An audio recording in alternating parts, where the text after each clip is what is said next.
Para começar, vamos falar um pouquinho sobre o sono do bebê. Quanto ao sono do bebê, você precisa lembrar que nos 3 primeiros meses tem aquele período chamado esterogestação. Na esterogestação, o bebê que nasceu com 9 meses ou menos, ele na verdade ele não nasce 100% maduro. O seu cérebro ainda está bastante imaturo e supõe-se, acredita-se que ele precisaria de 12 meses de gestação, mas que a gestação não dura isso tudo porque não seria viável. O bebê ia continuar crescendo e não iria mais caber na caixa pélvica, no útero da mãe. Basicamente é isso. Ou seja, o bebê nasce imaturo e ele vai precisar, de uma certa forma, continuar a sua gestação, só que fora. Por isso que o nome é esterogestação. E nesse período, tudo para ele é novo, tudo para ele assusta. Então é por isso que o seu bebê difícil provavelmente não vai dormir, vai querer muito colo, vai querer muita sucção não nutritiva. Claro que alguns mais, outros menos. A individualidade varia muito, mas no geral é isso. Até que, passando os 3 meses, entre 3 e 4 meses, ele vai ser fisiologicamente capaz de dormir a noite toda. Isso não vai comprometer o ganho de peso, isso não vai comprometer a produção de leite materno. Mas para dormir a noite inteira, seu bebê precisa de 3 coisas. E são 3 coisas simples. Não são 3 coisas tão difíceis assim. Ele vai precisar estar bem alimentado, porque afinal de contas, ele vai passar 10 a 12 horas sem comer, e ele só vai conseguir passar 10 a 12 horas sem comer, dormindo, claro, se ele tiver uma boa rotina alimentar. Se ele mamar em livre demanda, ou se ele tomar suas fórmulas da forma adequada, na quantidade e no tempo adequado, se ele fizer sua alimentação sólida na quantidade e no tempo adequado, aí sim você vai conseguir um aporte calórico necessário para que ele durma por 10 a 12 horas sem acordar sentindo fome. Além disso, você vai precisar que seu bebê fique bem relaxado, porque para o bebê tudo é novidade, e tudo que é novo vai deixá-lo alerta ou assustado. E aí são exatamente as 2 coisas que você não quer na hora de dormir. Você quer um bebê relaxado, você quer um bebê calmo, e não um bebê estimulado. Porque o bebê, quando passa muito tempo acordado, ele fica cansado. O bebê ainda não tem a capacidade fisiológica de passar tanto tempo acordado. Ele precisa dormir, ele precisa tirar sonecas para que ele consiga assimilar tanta informação nova. Não só durante o sono, mas é durante o sono principal momento do aprendizado, tanto do bebê como o nosso. Então, aquele bebê cansado, que passou muito tempo acordado, aquele bebê foi muito estimulado. E aí ele está cansado demais para dormir.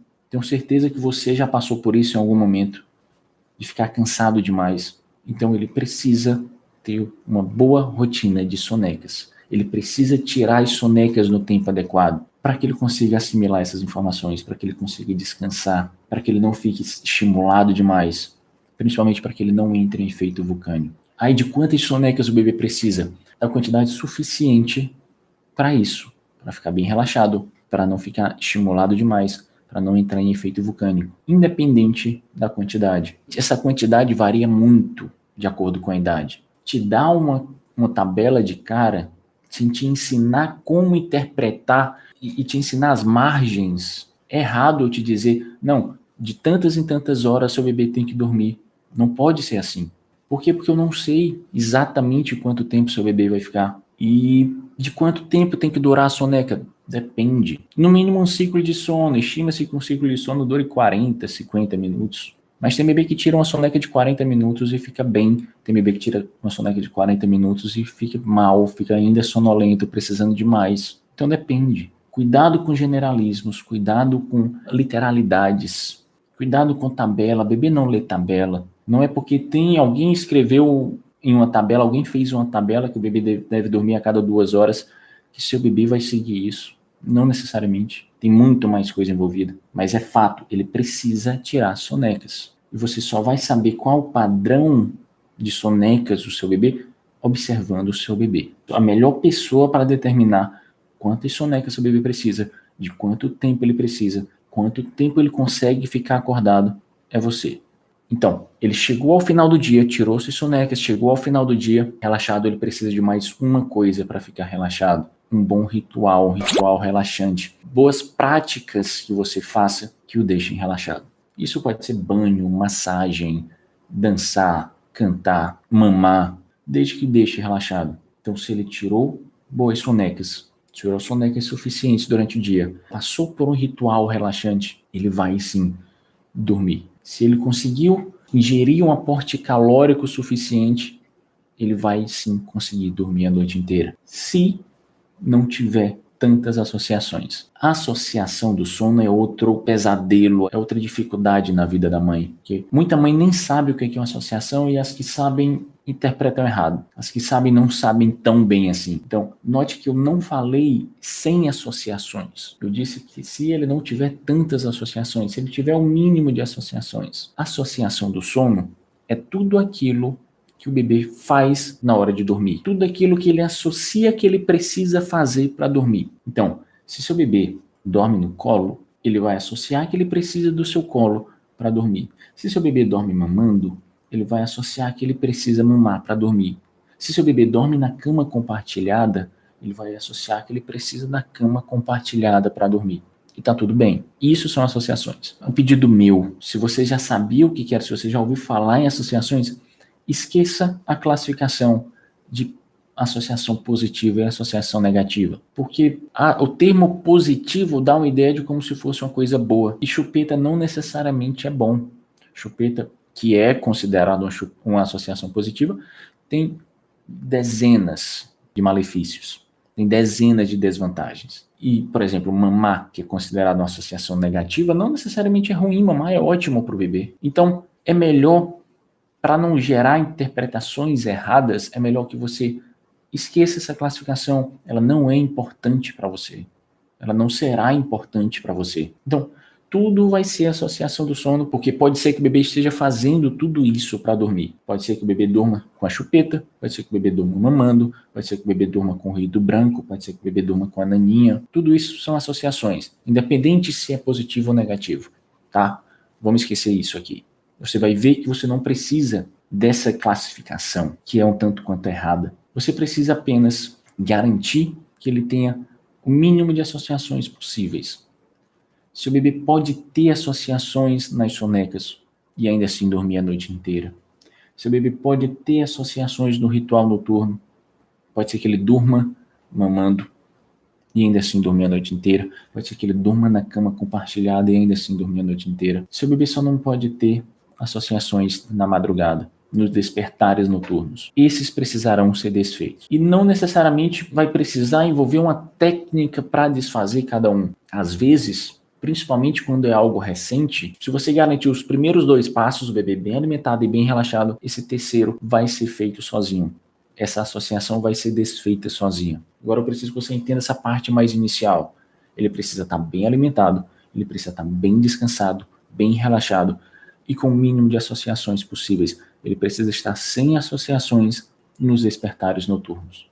Nos outros é até possível dormir a noite inteira. Certo? Sobre a alimentação, vou começar com o aleitamento materno, porque ainda é inacreditável como ainda existem dúvidas como deve amamentar em livre demanda ou de horário. Mais inacreditável ainda é saber que ainda existem profissionais de saúde que orientam a amamentação com horário bem estabelecido. É difícil de acreditar, mas eu sei que existe. É difícil de acreditar que ainda tem gente que diz que o leite é fraco. Ainda tem gente que diz que o leite materno vai deixar o bebê obeso. Então, vamos lá. O aleitamento materno deve ser em livre demanda, certo? Ou seja, sempre que o bebê demandar, sempre que o bebê sentir fome ou sentir necessidade de mamar. E o aleitamento materno, idealmente, deve ser exclusivo até o 6º mês de vida. Para conseguir isso, que não é fácil, para conseguir isso, você vai precisar ter certeza que a sua técnica na amamentação está correta. Você vai precisar saber sobre as possíveis dificuldades e armadilhas que podem surgir e que provavelmente surgirão em algum momento. Por exemplo, engurgitamento mamário, por exemplo, mastite, anquiloglossia, que é a língua presa do bebê. Às vezes está tudo certo na amamentação, está tudo certo na mamada, já foi na consultora em amamentação, a pega tal, é perfeita, a posição está adequada, e ainda assim o bebê está tendo dificuldade para mamar, e ainda assim está doendo muito, e quando vê, é uma língua presa. Você precisa saber também o que é confusão de bicos. Antes de decidir se vai oferecer ou não chupeta ou mamadeira para o bebê, você vai precisar saber o que é uma confusão de fluxo antes de oferecer a mamadeira para o bebê. Você precisa ter conhecimento de tudo isso, de todas as possíveis dificuldades e armadilhas, porque elas vão surgir. Conheça essas armadilhas. Aprenda a se prevenir delas, aprenda a superá-las quando ocorrerem, se ocorrerem. Isso é o principal. É isso que vai te possibilitar conseguir o sucesso da amamentação. Já depois dos 6 meses, aí vai ter que ser um aleitamento materno complementado com alimentos sólidos. Ora, em momento algum eu falei sobre fórmulas. Ainda assim, tem muita gente que acredita, mas introdução alimentar não é sinônimo de fórmulas. Você só vai usar fórmulas se você quiser ou se você precisar. Como, por exemplo, realmente não conseguiu amamentar, ou teve que voltar ao trabalho e infelizmente precisou, ou simplesmente porque quis, está tudo bem. Tá? Busque conhecimento, tome suas atitudes e fique bem com isso. Mas busque conhecimento, você só vai conseguir ficar bem com suas escolhas, com suas decisões, você só vai conseguir ficar bem com a vida do seu bebê se você tiver conhecimento. Sobre fórmulas, é preciso saber que fórmula é um leite de vaca enriquecido e fortalecido com vitaminas. É um leite de vaca com a composição alterada. Essa composição para que fique mais próxima o possível ao leite materno, principalmente em relação aos macroelementos, que são as proteínas, os carboidratos e os lipídios, que é a gordura. Já tem boas fórmulas que têm uma composição muito parecida com a do leite materno. Claro que ela nunca será igual, principalmente pelo caráter variável da composição do leite materno. A fórmula não consegue, pelo menos ainda, mimetizar isso. Além disso, fórmula, muita gente tem dúvida do quanto oferecer. Varia muito. Por exemplo, tem bebê de 6 meses que toma 90 ml e fica bem. Tem bebê de 6 meses que toma 150 ml e fica bem. Mas varia muito, porque vai depender do intervalo, vai depender da capacidade gástrica, vai depender da aceitação, vai depender de muitos fatores. Outra dúvida frequente é se deve oferecer em livre demanda. E fórmulas não, tá, pessoal? Por quê? Porque existe uma teoria chamada overfeeding, de que o bebê, quando toma mamadeira, quando toma fórmula, ele acaba mamando mais do que ele realmente precisaria. E isso acontecendo sucessivamente pode prejudicar a noção do bebê de fome e saciedade. Pode dificultar que ele consiga interpretar quando ele está com fome e quando ele está saciado. Então é possível que ele passe longos intervalos sem manifestar sinais de fome, sendo que ele precisaria estar mamando. Então, fórmulas devem ser oferecidas com intervalos regulares. E precisa dar água para bebê que toma fórmula? Não. A maioria dos casos, não. Segundo a recomendação americana, não precisa. A SBP, a Sociedade Brasileira de Pediatria, preferiu individualizar cada caso. Como tem locais, regiões no Brasil que são mais quentes, e como a gente sabe que a concentração de algumas fórmulas ainda é maior que a do leite materno, existe um risco, talvez teórico, mas existe o risco disso acabar causando uma sobrecarga renal no bebê, principalmente se for um local quente, um local que o bebê transpire muito. Então, talvez alguns bebês precisem de água. Essa foi a recomendação da Sociedade Brasileira.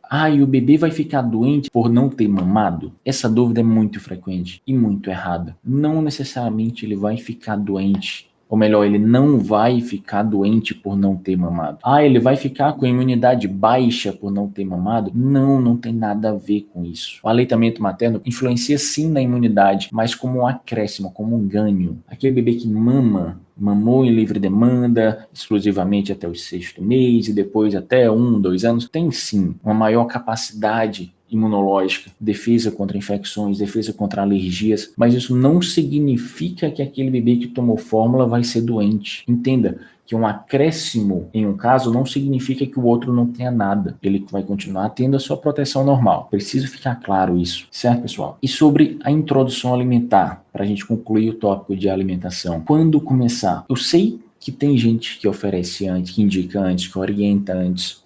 Eu sei que a Academia Americana de Pediatria orienta antes, mas a Sociedade Brasileira de Pediatria orienta que a introdução alimentar seja feita no 6º mês. Basicamente porque se o bebê estiver mamando, ele vai deixar de estar em aleitamento materno exclusivo, e sabe-se que boa parte dos benefícios do aleitamento materno ocorrem durante o período de aleitamento materno exclusivo. Mesmo que ele não esteja em aleitamento materno, que ele use fórmulas, mesmo assim não tem indicação de começar antes, porque não tem benefício nutricional. Inclusive, tem um risco aumentado de alergias alimentares. Sabe-se que existe uma janela imunológica, um período que os alimentos devem ser introduzidos, que varia entre 6 e 12 meses. Antes disso, o risco de alergia alimentar é aumentado. Depois disso também. Por isso que você deve introduzir os alimentos entre 6 e 12 meses, todos eles, alimentos saudáveis, claro. Mas não tem qualquer vantagem, não tem qualquer benefício em se introduzir antes, tá?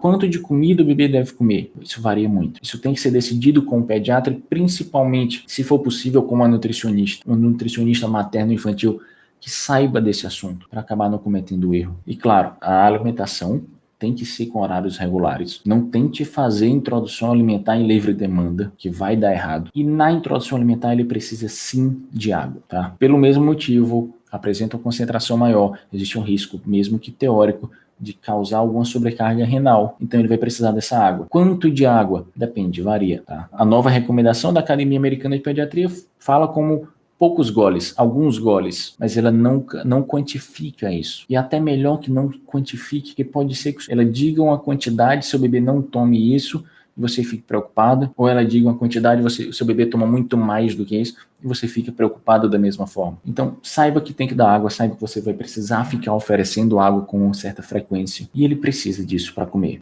para a introdução alimentar. E qual é o melhor método da introdução alimentar? O tradicional, através das papinhas, ou o BLW? Sinceramente, se você estiver usando os alimentos adequados, esses métodos na forma adequada, não muda muita coisa na vida do bebê a longo prazo. Claro, saiba que na introdução alimentar tradicional você não deve misturar os alimentos. Talvez o BLW tenha alguma vantagem pelo fato do bebê estar conhecendo sensações de cada alimento, a textura de cada alimento. Talvez exista esse benefício, essa vantagem teórica, mas nada que seja tão relevante em falando sobre saúde do bebê. Se os alimentos são de qualidade, se a dieta está bem feita, não muda muita coisa. Mas meu bebê não aceita a introdução alimentar, eu estou com muita dificuldade alimentar. A primeira coisa que você precisa saber é que o leite materno é o principal alimento até fazer 1 ano. Isso é fato. O leite, na verdade, tanto o leite materno como a fórmula, ele é o principal alimento. Segundo, tem que ser avaliado. Existem casos de que é muita percepção dos pais de que o bebê não está comendo, mas o bebê está comendo da forma adequada.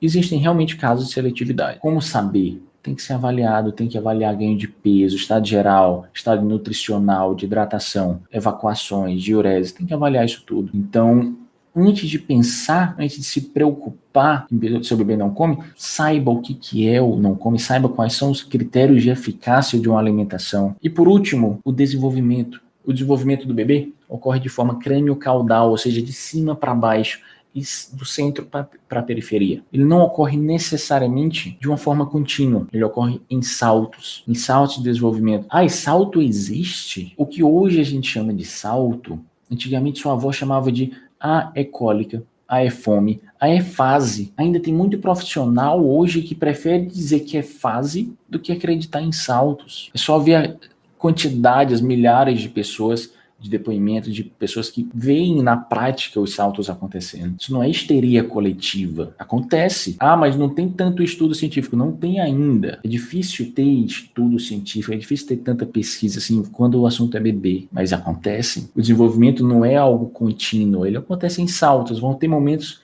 que seu bebê vai aprender muita coisa, você vai conseguir ver isso. Seu bebê de repente aprendeu muita coisa nova. O desenvolvimento ocorrer em saltos não significa que seu bebê vai ficar parado. O desenvolvimento do seu bebê vai ficar parado entre um salto e outro. É claro que ele vai, nesse período, aprendendo uma coisa ou outra, mas no momento dos saltos ele vai aprender muito. Esse período de muita mudança, muita transformação, ocorre porque o bebê passa muito tempo adquirindo habilidades novas, muito tempo adquirindo informações novas, e de repente ele vai ter um grande aprendizado. Não tão de repente assim, já que ele é muito frequente. Estima-se que tenha 8 saltos de desenvolvimento, com 1, 2, 3, 4, 6 meses. Um que ocorre entre 8 e 10, e provavelmente um com 11, um com 15 e um com 18. Então não é tão de vez em quando assim, é muito frequente. E você vai conseguir identificar se seu bebê está passando por um salto de desenvolvimento, se ele apresentar o que eu chamo de os 3 Cs, como é muita mudança, muita transformação, e o bebê tende a ficar muito irritado e muito assustado.